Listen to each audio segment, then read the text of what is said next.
A storm rages within the heart of a somber young man. An intense obsession with all things dark and unknown. However, this obsession will soon become real for him as he steps across the boundary between reality and nightmare.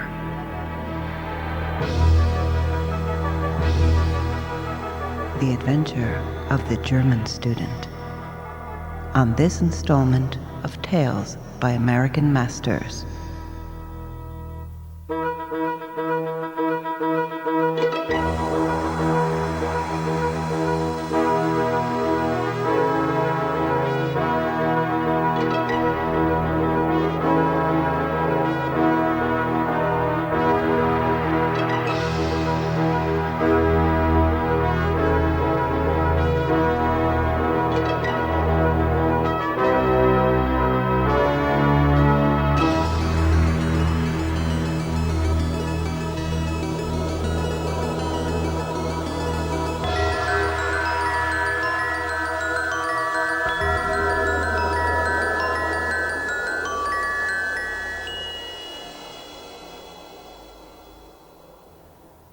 The Adventure of the German Student by Washington Irving.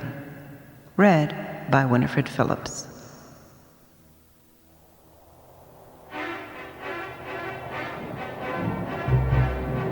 In a stormy night, in the tempestuous times of the French Revolution, a young German was returning to his lodgings at a late hour across the old part of Paris. The lightning gleamed, and the loud claps of thunder rattled through the lofty, narrow streets. But I should first tell you something about this young German. Gottfried Wolfgang was a young man of good family. He had studied for some time at Göttingen, but being of a visionary and enthusiastic character, he had wandered into those wild and speculative doctrines which have so often bewildered German students. His secluded life, his intense application, and the singular nature of his studies had an effect on both mind and body. His health was impaired, his imagination diseased. He had been indulging in fanciful speculations on spiritual essences until, like Swedenborg, he had an ideal world of his own around him. He took up a notion, I do not know from what cause, that there was an evil influence hanging over him, an evil genius or spirit seeking to ensnare him and ensure his perdition.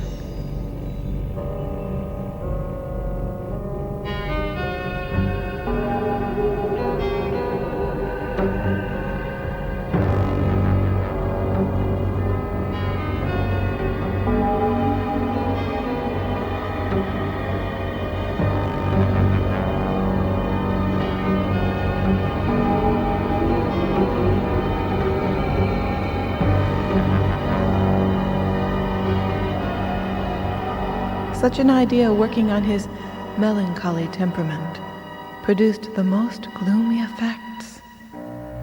He became haggard and desponding. His friends discovered the mental malady preying upon him and determined that the best cure was a change of scene. He was sent, therefore, to finish his studies amid the splendors and gaieties of Paris.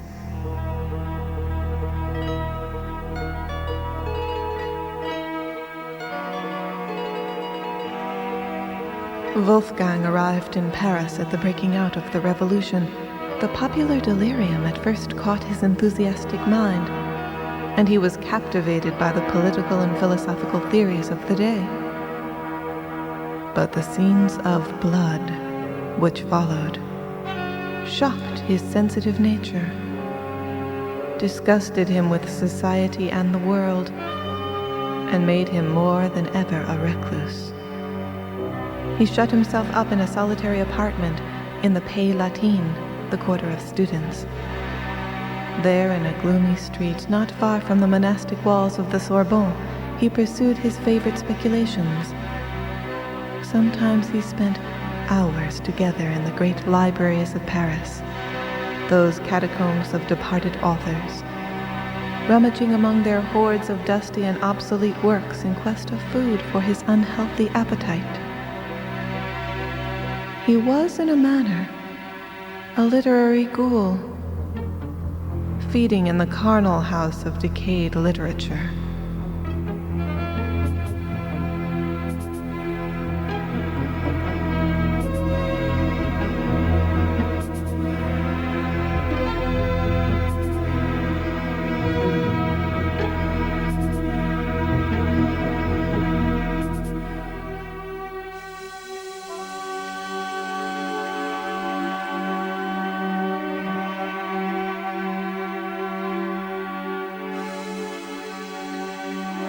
Wolfgang, though solitary and recluse, was of an ardent temperament, but for a time it operated merely upon his imagination.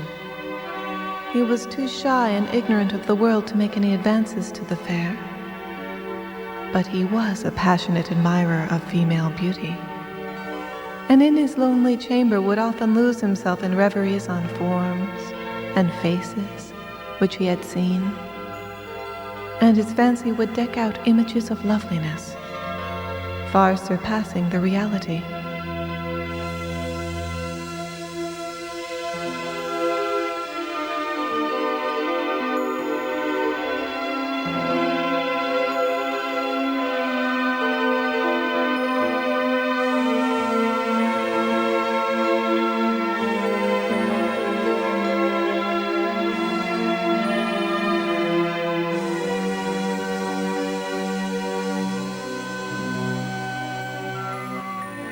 While his mind was in this excited and sublimated state, a dream produced an extraordinary effect upon him. It was of a female face of transcendent beauty. So strong was the impression made that he dreamt of it again and again. It haunted his thoughts by day, his slumbers by night. He became passionately enamored of this shadow of a dream.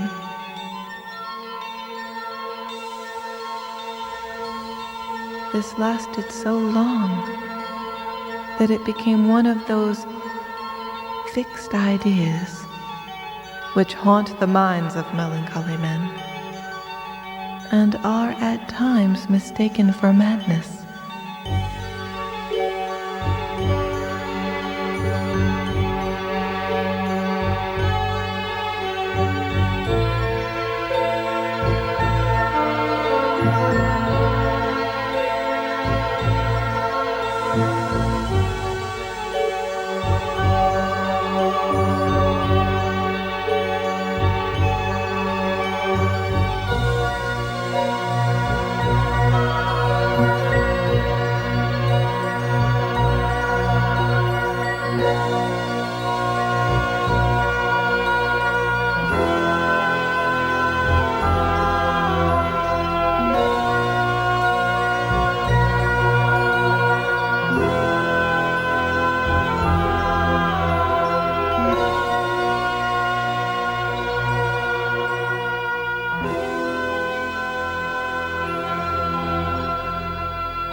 Such was Gottfried Wolfgang, and such his situation at the time I mentioned.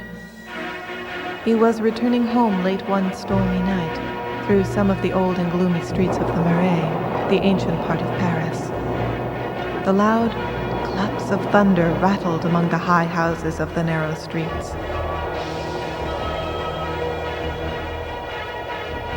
He came to the Place des Grèves, the square where public executions are performed. The lightning quivered about the pinnacles of the ancient Hôtel de Ville and shed flickering gleams over the open space in front. As Wolfgang was crossing the square, he shrank back with horror at finding himself close by the guillotine.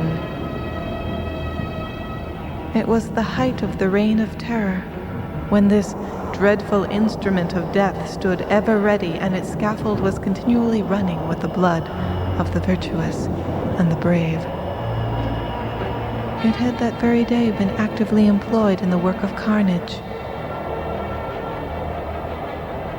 And there it stood, in grim array, amidst a silent and sleeping city, waiting for fresh victims.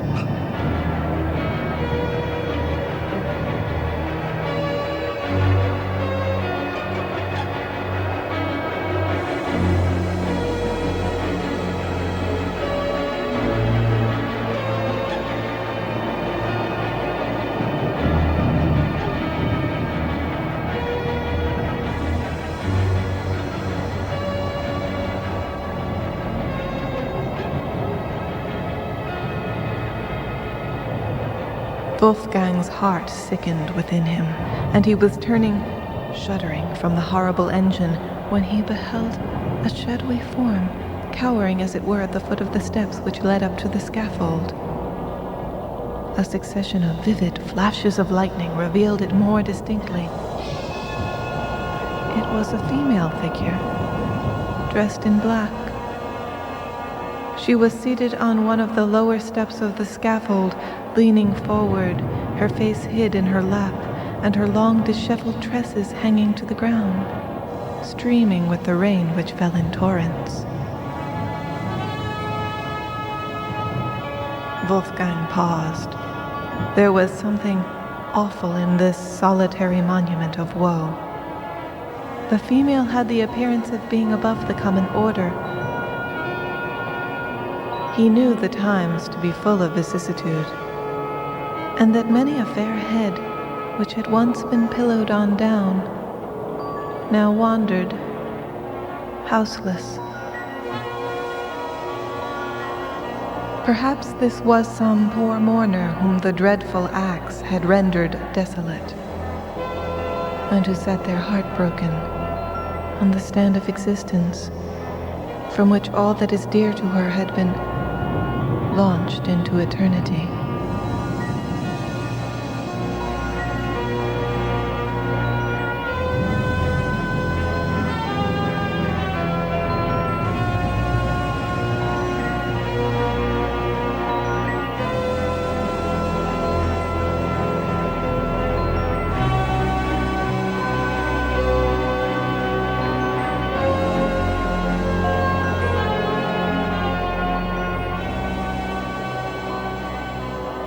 He approached and addressed her in the accents of sympathy. She raised her head and gazed wildly at him. What was his astonishment at beholding by the bright glare of the lightning the very face which had haunted him in his dreams. It was pale and disconsolate, but ravishingly beautiful.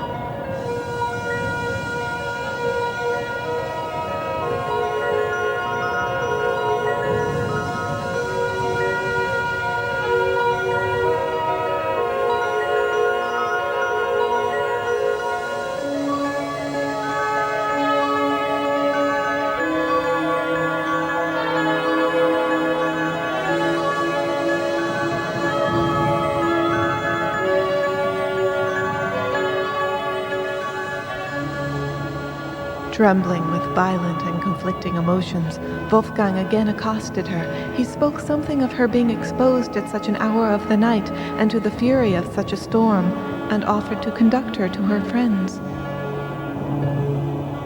She pointed to the guillotine with a gesture of dreadful signification. "I have no friend on earth," said she. But you have a home," said Wolfgang. "Yes, in the grave." The heart of the student melted at the words.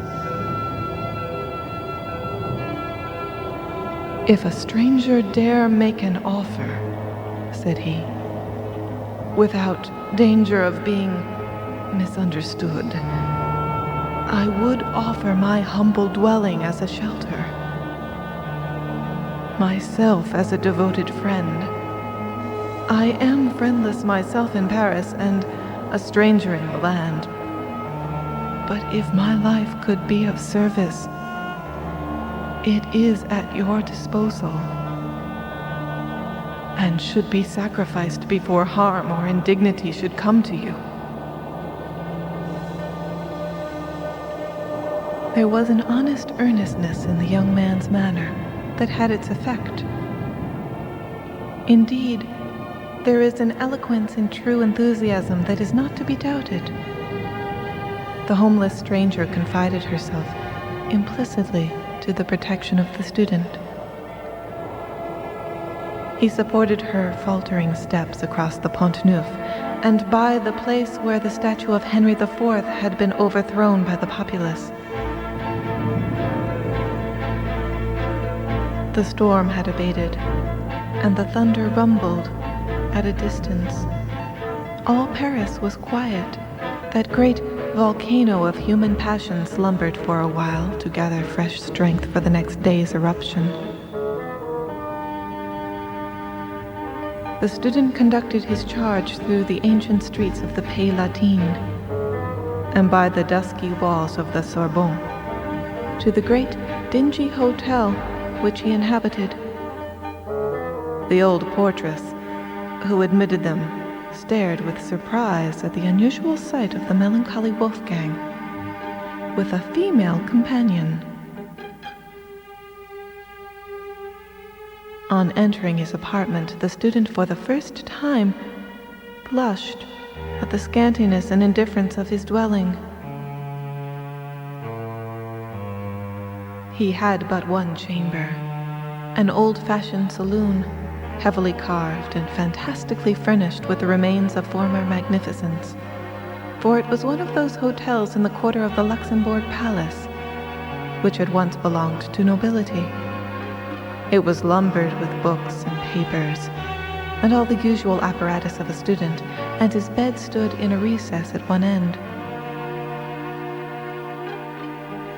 When lights were brought, and Wolfgang had a better opportunity of contemplating the stranger, he was more than ever intoxicated by her beauty. Her face was pale, but of a dazzling fairness, set off by a profusion of raven hair that hung clustering about it. Her eyes were large and brilliant, with a singular expression approaching almost to wildness. As far as her black dress permitted her shape to be seen, it was of perfect symmetry. Her whole appearance was highly striking, though she was dressed in the simplest style. The only thing approaching to an ornament which she wore was a broad black band round her neck, clasped by diamonds.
The perplexity now commenced with the student how to dispose of the helpless being thus thrown upon his protection. He thought of abandoning his chamber to her and seeking shelter for himself elsewhere. Still, he was so fascinated by her charms. There seemed to be such a spell upon his thoughts and senses that he could not tear himself from her presence. Her manner, too, was singular and unaccountable. She spoke no more of the guillotine. Her grief had abated. The attentions of the student had first won her confidence, and then, apparently, her heart. She was evidently an enthusiast like himself, and enthusiasts soon understand each other.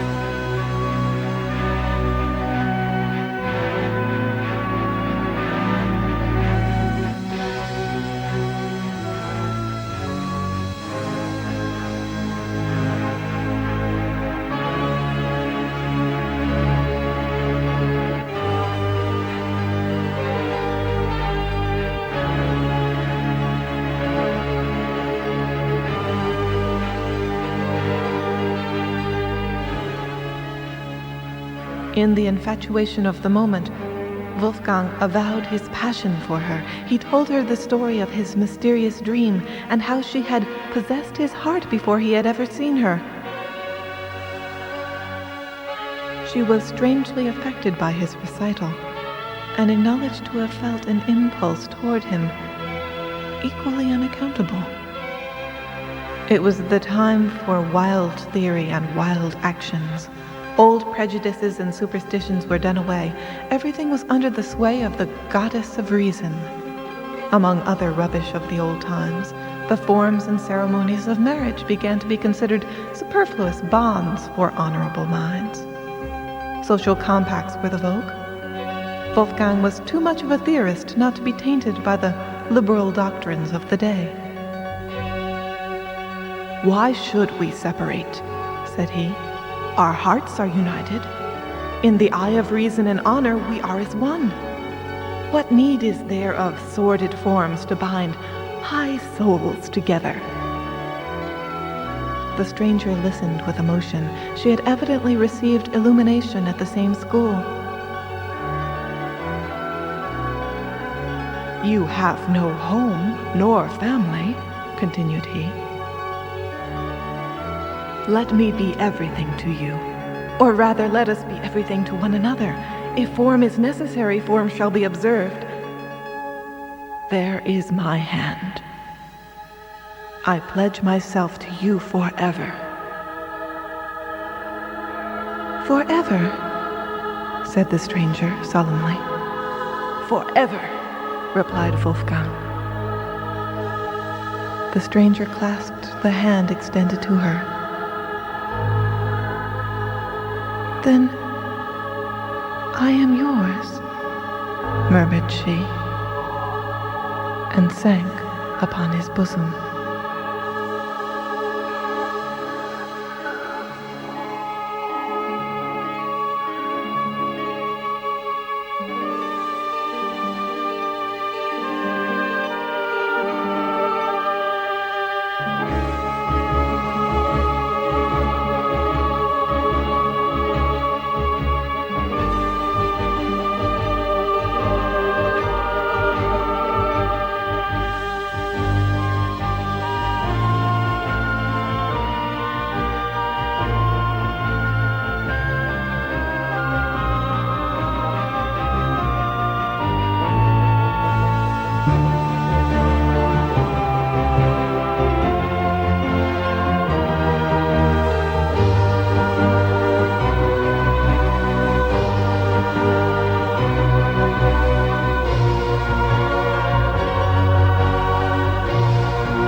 The next morning, the student left his bride sleeping and sallied forth at an early hour to seek more spacious apartments suitable to the change in his situation. When he returned, he found the stranger lying with her head hanging over the bed and one arm thrown over it. He spoke to her but received no reply. He advanced to awaken her from her uneasy posture. On taking her hand, it was cold. There was no pulsation. Her face was pallid and ghastly.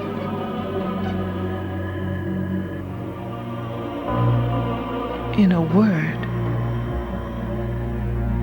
she was a corpse.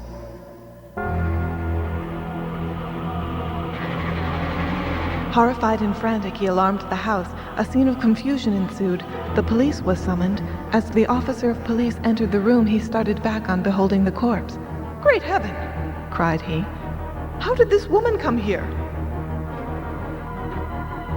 "Do you know anything about her?" said Wolfgang eagerly. "Do I?" exclaimed the officer. "She was guillotined yesterday." He stepped forward, undid the back collar round the neck of the corpse, and the head rolled on the floor.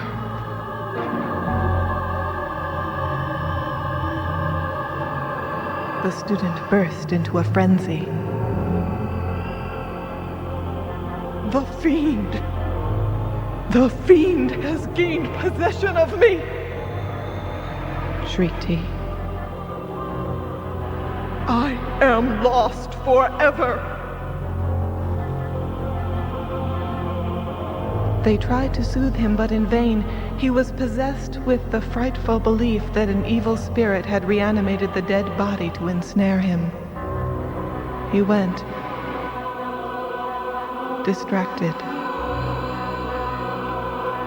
and died in a madhouse.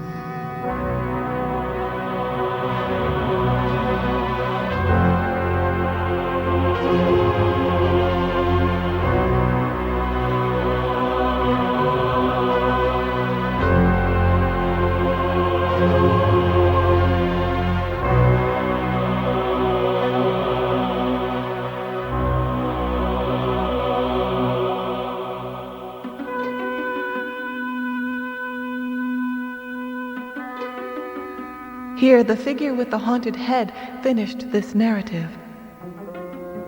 "And is this really a fact?" said the inquisitive gentleman. "A fact not to be doubted," replied the other. "I had it from the best authority. The student told it me himself. I saw him in a madhouse in Paris."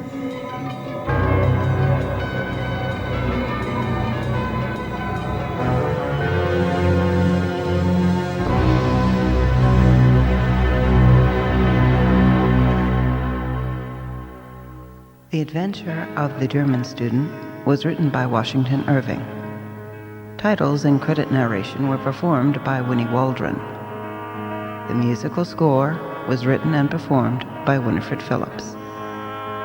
The Tales series is produced by Winifred Phillips in association with Generations Radio Theater, which is solely responsible for its content. Phonograph and music _ copyright W.P. Phillips. All rights reserved.